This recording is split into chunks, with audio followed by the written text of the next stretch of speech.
నా రచన రంగం విషయానికి వస్తే నేను బీడీ కార్మికుల జీవితాల గురించి బతుకుపోయిన నవలని 1980 రాశాను. ఆ తర్వాత పాలు అనే కథల పుస్తకం వచ్చింది. ఆ తర్వాత మమతలు మానవ సంబంధాల కథల పుస్తకం వచ్చింది. స్మృతి అనే కథల పుస్తకం వచ్చింది. ఇట్లా సుమారుగా 150 కథల దాకా రాసిన. అన్నిట్లలో గ్రామీణ పేదలు జీవనపరంగా పెంచుకోవాలని చేస్తున్న ఉద్యమాలు, అలాగే ఈ సమాజం ఎలా ఉన్నది, అవినీతి, మానవ సంబంధాలు ఆదర్శీకరణ ఎలా ఉండాలి అనే వాటిని తీసుకున్నాను. సామాజిక న్యాయం, సామాజిక మార్పు సాధించడం కోసం, ఈ సామాజిక పరిణామాలు ఎలా కొనసాగుతున్నాయో వాటిని చిత్రించడం కోసం నేను ఈ కథలను నవలను ఎన్నుకున్నాను. అలా ఒక 5-6 నవలలు, ఒక 150-160 దాకా కథలు రాయడం జరిగింది. అన్నీ ఇప్పుడు దొరకట్లేదు. ఒక 7 కథల పుస్తకాలు వచ్చినాయి, ఒక నవల మాత్రమే ప్రింట్ అయినాయి. ఆ తర్వాత తెలంగాణ రాష్ట్ర సాధన కోసం సుమారుగా 19 పుస్తకాలని నెల ఒక పుస్తకం పేరిట అచ్చివేయడం జరిగింది.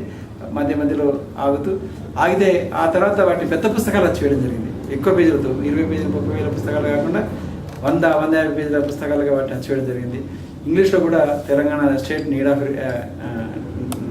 రివైవల్ అనే పుస్తకాన్ని కూడా రాసి అచ్చివేసి దాన్ని ఢిల్లీలో కేసీఆర్ చేత ఆవిష్కరింపజేయడం జరిగింది. ఇలా 19 పుస్తకాలు అచ్చివేశాను తెలంగాణకు సంబంధించి. అలాగే బీసీల అభ్యున్నతి కోసం, బీసీల ఉద్యమాల కోసం, బీసీలు రాజకీయ అధికారం సాధించడం కోసం ఒక 8 పుస్తకాలు అచ్చివేయడం జరిగింది. వందలాది వ్యాసాలు రాయడం జరిగింది. అలాగే దళితుల యొక్క సాహిత్యం గురించి, దళితుల యొక్క జీవితాల గురించి, దళితుల యొక్క సమస్యల గురించి, వాళ్ళ జీవితాన్ని ఎలా చిత్రించాలనే కోణం గురించి కూడా అనేకమైన వ్యాసాలు, పుస్తకాలు ముందు మాట్లాడడం జరిగింది. కొన్ని వందల ముందు మాట్లాడడం జరిగింది. ఫిలాసఫీకి సంబంధించి గతి తర్క, తత్వదర్శ భూమికనే కాకుండా బహుశా నేను అనుకోవడం స్వయంగా తెలుగు నేలలో, తెలుగు భాషలో ఈ సాహిత్యానంతరం కానీ, ఈ వందేలలో కానీ తనదైన ఒక ఫిలాసఫీని తెలుగు భాషలో, జిడ్డు కృష్ణమూర్తి ఇంగ్లీష్లో రాశాడు, కానీ తెలుగు భాషలో రాస్తూ ప్రచారం చేస్తూ సామాజిక ఉద్యమాల్లో భాగంగా ప్రచారం చేస్తున్నటువంటి ఈ సామాజిక తాత్వికత, తత్వశాస్త్రాలు అనేవి ఇప్పటివరకు ఎవరు లేరనుకుంటాను. ఇంత విస్తృతంగా రాసిన వాళ్ళు నేనే రాశాను అనుకుంటాను. రాసిన తర్వాత దాన్ని లెక్క చూసిన తర్వాత తెలిసి రాసుకుంటూ వేయాను. సమాజం నన్ను కోరింది, సమాజం నన్ను డిమాండ్ చేసింది, అందరూ నన్ను అడిగారు. ఇటీవల సామాజిక న్యాయం అంటే ఏమిటనే పుస్తకం కూడా రాయడం జరిగింది, చాలామంది కోరారు. అంతకన్నా ముందు గతి తర్క, తదర్శక, గతి తర్క, అంబేద్కర్ మార్క్సిజం సిద్ధాంతాల్లో ఉన్నటువంటి లోతుపాత్రను తీసుకొని ఆ సిద్ధాంతాలు ఎలా ఉన్నాయి, ఏ మేరకు ఉపయోగపడతాయి, వాటిని ఎలా తీసుకోవాలి, వాటి మధ్య తేడాలు ఏమిటి, పోలికలు ఏమిటి, ఎలా కలిసి పని చేయవచ్చు అని వాటిని తీసుకోవడం జరిగింది. అలా గతి తర్కం, అంబేద్కర్ మార్క్సిజం, అంబేద్కరిజం సోషలిజం, బౌద్ధం సోషలిజం, కులం, వర్గం, లింగం సోషలిజం, అలాగే గిరిజనుల అభివృద్ధికి సోషలిజం ఎలా ఉపయోగపడుతుంది, సోషలిజంలో గిరిజనుల అభివృద్ధి ఎలా ఉంటుంది, అలాగే భౌతికవాద ప్రాపంచిక దృక్పథం, పెట్టుబడి, శ్రమశక్తి, నిర్వహణ సామర్థ్యం, అలాగే భోజన తత్వం, బీసీలు ఏం చేయాలి, బీసీలకు ఏం కావాలి, అలాగే బీసీల సాధికారికత, బీసీలకు రాజకీయ అధికారం ఎలా వస్తుంది, రామనోలు అంబేద్కర్, పాలకులకు సోమనాథుడు, ఇలాంటి మహనీయుల గురించి, లోహియా గురించి అనేకమైన వ్యాసాల పుస్తకాలు వేయడం జరిగింది. అంతేకాకుండా గత 100 సంవత్సరాల నుంచి తెలంగాణ సాహిత్యం ఎలా ఉండింది, 50 సంవత్సరాల స్వాతంత్రం వచ్చిన తర్వాత 50 సంవత్సరాలలో ఈ ఆంధ్రప్రదేశ్ ఏర్పడిన తర్వాత తెలంగాణ సాహిత్యాన్ని ఎలా అనగదొక్కారు, ఆ సాహిత్యంలో తెలంగాణ జీవితాలు ఎలా ఉన్నాయి, వాళ్ళ సంకలనాల్లో, పుస్తకాల్లో, పత్రికలలో మన తెలంగాణ సాహిత్యం, తెలంగాణ ప్రజల జీవితాలు ఎందుకు తక్కువ వచ్చాయి, ఆ వచ్చిన మేరకు ఎలా వచ్చినాయి, అసలు ఏ మేరకు రావాల్సింది ఉండే అనేటువంటి విషయాల పట్ల సమగ్ర సామాజికత, 50 తెలుగు కథలు ఎలా రాయాలి, నవలలు ఎలా రాయాలి, అసలు వాటి నిర్మాణం ఏమిటి, కథ ప్రారంభం ఎలా ఉండాలి, ముగింపు ఎలా ఉండాలి, కథలబడి కథా సాహిత్య అలంకార శాస్త్రం అనే పుస్తకం రాయడం జరిగింది. దాని ద్వారా కొన్ని వందల మంది రచయితలు రాష్ట్ర వ్యాప్తంగా ఎదగడం జరిగింది. అలాగే కథ రచన పాటలు అనే పుస్తకం రాయడం జరిగింది. అవి దినపత్రికల వ్యాసాలకు ముందు వచ్చేసాయి. అలాగే ఇంటర్నెట్ వచ్చిన తర్వాత, సాఫ్ట్వేర్ రంగం పెరిగిన తర్వాత, గ్లోబలైజేషన్ పెరిగి ప్రైవేటైజేషన్ పెరిగిన తర్వాత ఒకవైపు వృత్తి కులాలు, చేనేత కులాల పౌరుల కార్మికులు ఆత్మహత్య చేసుకోవడం, సింగరేణి కార్మికులు ఉపాధి కోల్పోవడం, ఓపెన్ కాస్ట్ గన్ల ద్వారా వాళ్ళ ఆత్మహత్యల స్థాయికి దిగజారిపోయే దుస్థితి ఎలా ఏర్పడింది. మరొక వైపు అమెరికా దాకా సాఫ్ట్వేర్ ఇంజనీర్లుగా ఎదిగి ఇతర ప్రాంతాలు, ఇతర దేశాలు ఎలా వాళ్ళు జీవితాలు గెలుచుకుంటున్నారు, అలాగే తెలంగాణ ప్రాంతంలో ఉద్యమాల పేరిట నిర్బంధం ఎలా కొనసాగుతున్నది అనే అంశాల గురించి రాసిన కథలతో బతుకుపైన కథల పుస్తకం వేయడం జరిగింది. గ్లోబలైజేషన్ నేపథ్యంలో వేప చెట్టు తెలంగాణ పోరాట కథలను వేయడం జరిగింది.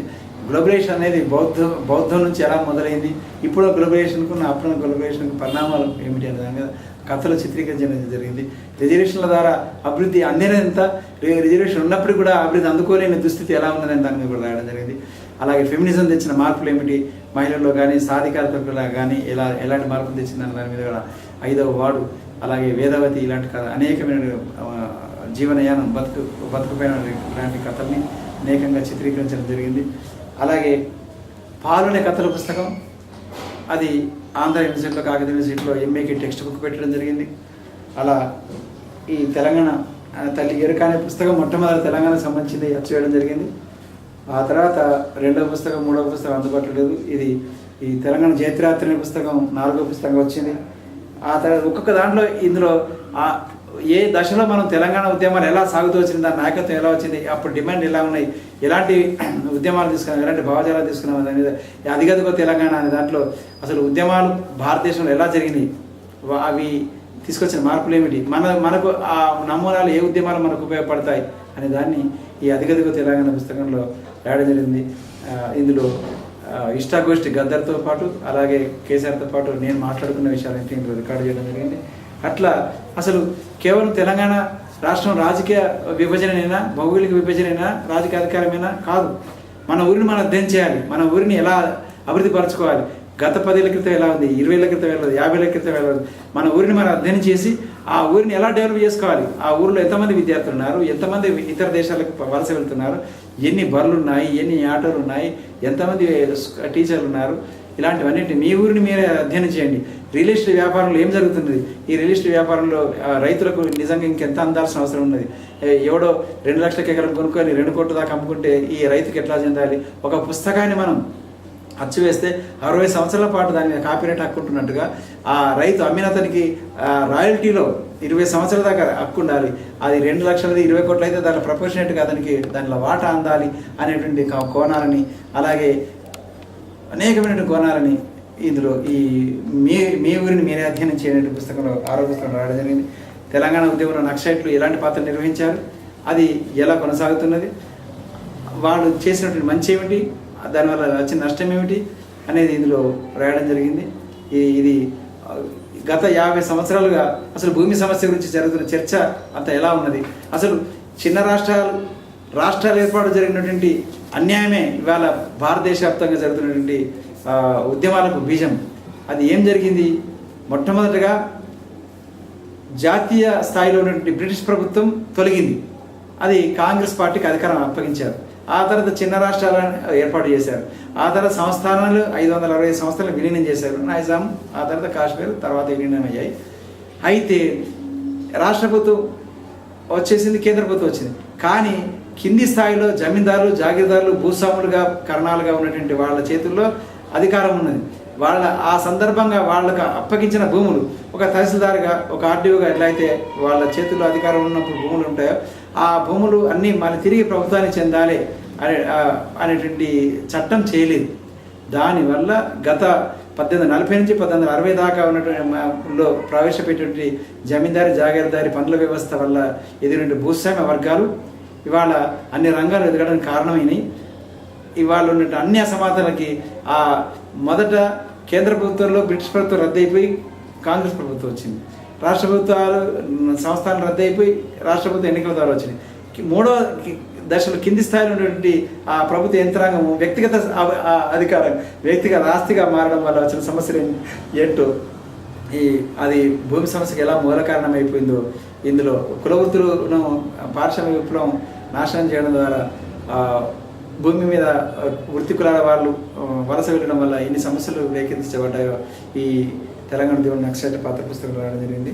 అలాగే ఈ 8వ పుస్తకంలో తెలంగాణ ఉద్యమంలో ఎన్ని మార్పులు వచ్చాయి, అసలు ఎవరు ఎక్కడ ఆగిపోయారు, ఎవరు ఏ కారణంతో ఆగారు, వాళ్ళ సామాజిక వర్గం ఏమిటి, అనేక ఇవన్నీ ఎందుకు ప్రజలు చైతన్యవంతమై ఎక్కడ ఆగినా సరే తిరిగి ఉద్యమాన్ని ముందుకు తీసుకెళ్ళడం కోసం దీన్ని మనం ఇందులో రాయడం జరిగింది.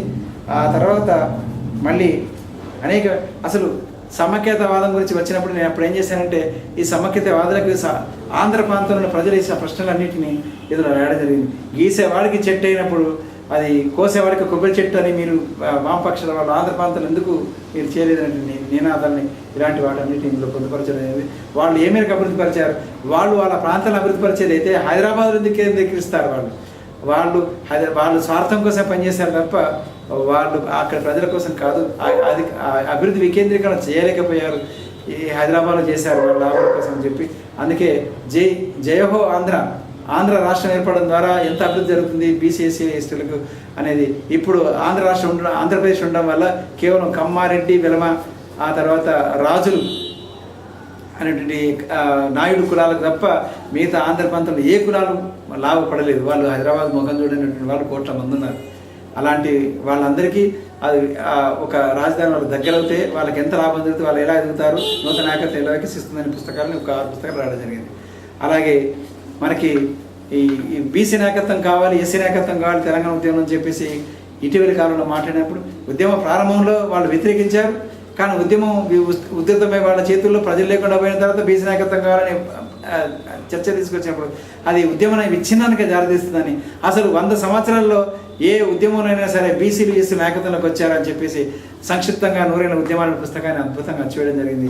ఏ ఉద్యమంలో కూడా బీసీలు ఎస్సీలు నాయకత్వంలో సమాజం కోసం జరిగిన ఉద్యమం. కారణం ఏంటంటే వాళ్ళు పొట్టతిప్పుల కోసం, వాళ్ళ కుల వృత్తుల రక్షణ కోసం, విద్య కోసం, ఆ సబ్సిడీల కోసం కృషి చేసిన క్రమమే కనపడింది తప్ప ఎన్నడూ కూడా వాళ్ళు నాయకత్వంలోకి రాలేదు. అకస్మాత్తుగా ఇవాళ నాయకత్వం ఎలా డెవలప్ అవుతుంది? ఆ అగ్రకులాల వాళ్ళు ఇచ్చినటువంటి సీట్లలో బీఫారాలలో గెలిచినటువంటి వాళ్ళకి అనుకూలంగా ఉండదు తప్ప సొంత వ్యక్తిత్వం నాయకత్వం లేదు. ఇప్పుడు ఢిల్లీలో ఆవిష్కరించినటువంటి ఈ పుస్తకం Telangana state need of revival, అది తెలంగాణ రాష్ట్రాన్ని పునరుద్ధరించండి, ఇదివరకే ఉన్న రాష్ట్రాన్ని పునరుద్ధరించండి రాయడం జరిగింది. ఆ తర్వాత ఈ పుస్తకాన్ని నిజాం కాలేజీలో కేసీఆర్ గద్దర్ ఆవిష్కరించడం జరిగింది. తెలంగాణ రాష్ట్రము ఆంధ్ర రాష్ట్రం ఏర్పాటు ఎలా జరిగింది, ఆ తర్వాత ఎలా కలిసిపోయాయి, ఆ తర్వాత వాటిలో ఉన్న సమస్యలు ఏమిటి, 2 రాష్ట్రాలుగా ఏర్పడిన తర్వాత ఏమేమి లాభాలు జరుగుతాయి, దాని మీద ఈ పుస్తకం వివరించడం జరిగింది. ఈ బతుకుపైన పుస్తకం గురించి ఇందులో ఉన్నటువంటి ఈ కథలని టీవీ ఎపిసోడ్లుగా కానీ సినిమాలుగా కనుక తీస్తే తెలంగాణలో కాదు భారతదేశంలో ఏం జరుగుతోంది, సామాజిక పరిణామాలు ఎలా జరుగుతున్నాయి, కుటుంబ సంబంధాలు ఎలాంటి మార్పులు వస్తున్నాయి, సాఫ్ట్వేర్ రంగం ఎలా ఎదుగుతూ వస్తున్నది, కొత్త అవకాశాలు ఎలా పెరిగాయి, పాత వృత్తులు ఎలా ధ్వంసం అయిపోతూ శిథిలమైపోతున్నారు, అనేక విషయాలు ఇలా అనేక కోణాల్లో ఉద్యమం ఎదుర్కొంటున్న ఆటుపోట్లు ఏమిటి, ఉద్యమాలను ప్రజలు ఎదుర్కొంటున్న నిర్బంధాలు ఏమిటి, పోలీసుల నిర్బంధాలు ఏమిటి, ఇలాంటివన్నింటినీ ఇందులో కథలో పొందుపరచలేదు. ఆదర్శ సమాజాన్ని తన చుట్టూ ఎలా నిర్మించుకోవడం సాధ్యం అనేటువంటి విషయాలు కూడా జీవనయాన కథలో అదొక నవలికలో చిత్రీకరించడం జరిగింది. ఇది నా కథల మీద కర్ర సదాశివ్ చేసిన ఎంఫిల్ పుస్తకం. కాకతీయ యూనివర్సిటీలో ఆయనకి ఎంఫిల్ వచ్చింది. అలాగే బిఎస్ రాములు రచన సమగ్ర పరిశ్రమ దాని మీద ఆయన పిహెచ్డీ కూడా ఇటీవల తీసుకున్నాడు. కాకతీయ యూనివర్సిటీ ఆయన ప్రదానం చేసింది. భారతీయ చరిత్రలో నిజంగా శూద్రుల యొక్క దృక్పథం ఏమిటి, ఇప్పటిదాకా బ్రాహ్మణవాద దృక్పథము, కాంగ్రెస్ దృక్పథము, మార్క్సిస్టు దృక్పథము, అంబేద్కర్ దృక్పథము ఉంది తప్ప అసలు శూద్రులు ఉత్పత్తి సమాజ నిర్మాతలు, వీళ్ళే అన్ని ఉత్పత్తులు చేశారు, సేవలు అందించారు, సమాజాన్ని నిర్మించారు. వాళ్ళ దృక్పథంతో చరిత్రని ఆలోచిస్తే ఎలా ఉంటుంది, అసలు కొత్త విషయాలు ఎలా బయటపడతాయనే దానికి ఈ చరిత్ర తత్వశాస్త్రాన్ని సంశ్లేషించి ఈ భారతీయ చరిత్ర శుద్ధృక్తం ఈ పుస్తకం రాయడం జరిగింది. అలాగే తెలంగాణ ప్రాంతం యొక్క కథలని మనం రికార్డు చేసుకోవాలి. ఈ ఆంధ్ర ప్రాంతం సంకలనాలు కానీ పత్రికలు కానీ పుస్తకాలు కానీ అచ్చివేయడం లేదని అలా తొలుత నేను పుట్టి పెరిగినటువంటి కర్నూలు జిల్లా యొక్క కథలన్నింటినీ సేకరించి దానిలో మంచి కథల్ని ఒక సంపుటిగా నేను వనమల చంద్రకృష్ణ కలిసి ఒక 20 కథలతోటి ఆనాటి మన చరిత్ర ఈ కేవలం కథల కోసం కాకుండా మన సామాజిక పరిణామాలని, మన తెలంగాణ సంస్కృతిని చిత్రించినటువంటి కథలను ఎన్నిక చేసి ఇందులో ఆధునిక కథా సరిసరం మన చరిత్రని సొంతం చేసుకుంటూ శాతవాహనుల కాలంటువంటి గుణాఢ్యుడు రాసినటువంటి కథా సరిసాగరం గుర్తు చేస్తూ ఆధునిక కథా సరిసాగరం కర్నూలు జిల్లా కథలని ఈ సంపుటి వేయడం జరిగింది. అలాగే అదే క్రమంలో 2వ సంపుటిగా ఆధునిక కథా సరిసాగరం, 2వ సంపుటిగా మరో 20 కథలను ఇందులో చేర్చడం జరిగింది. ఈ పుస్తకం కూడా అలా తీసుకురావడం జరిగింది. ఆ తర్వాత వేప చెట్టు అనే ఈ కథల పుస్తకం నేను ఈ గ్లోబలైజేషన్లో ఎన్ని పరిణామాలు జరుగుతున్నాయి, ఫెమినిజం ద్వారా కానీ, అంబేద్కరిజం ద్వారా కానీ, మార్క్సిజం ద్వారా కానీ, జీవితంలో గ్లోబలైజేషన్ వల్ల కానీ, ఈ ఉద్యమాల వల్ల కానీ ఎలాంటి మార్పులు వస్తున్నాయి, అభివృద్ధిని ఎవరు అందుకుంటున్నారు, ఎవరు అందుకోలేకపోతున్నారు, ఏం జరుగుతున్నది అనే వాటి మీద ఈ వేప చెట్టు కథలు అనే పుస్తకాన్ని అచ్చివేయడం జరిగింది.